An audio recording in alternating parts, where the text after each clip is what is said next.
All right, so then the last thing that we're going to do in this section is we're going to then solve this equation.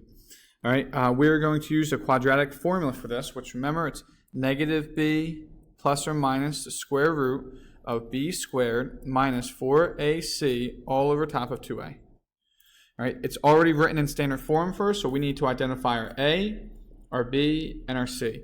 Our a is equal to 1, our b is equal to negative 4, and our c is equal to 5. All right, we discussed doing this in our last video.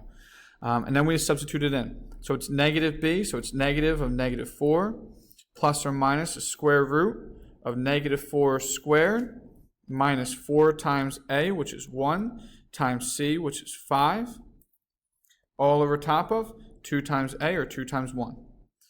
Negative of a negative gives me positive 4, plus or minus the square root. Negative 4 squared is 16.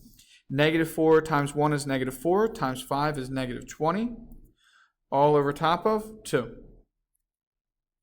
Keep going.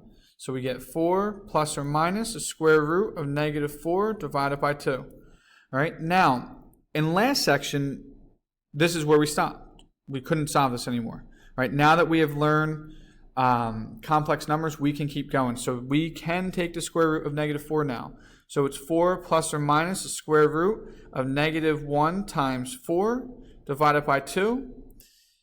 Separate this again. So it's 4 plus or minus the square root of negative 1 times the square root of 4 divided by 2. So now we know the square root of negative 1 is I. The square root of 4 is 2, so it's 4 plus or minus 2i divided by 2. And remember, this tells us that we have two different answers, so we need to break it out. So it's 4 plus 2i divided by 2, or 4 minus 2i divided by 2. And then when we're dividing these or simplifying, we need to look for how many times does 2 go into 4 and how many times does 2 go into 2, because remember, we can separate this. 4 over 2 plus 2i over 2. Which then gives me 2 plus I, or 4i over 2 minus 2i over 2, which then gives me 2 minus I. All right, so these will be our two answers.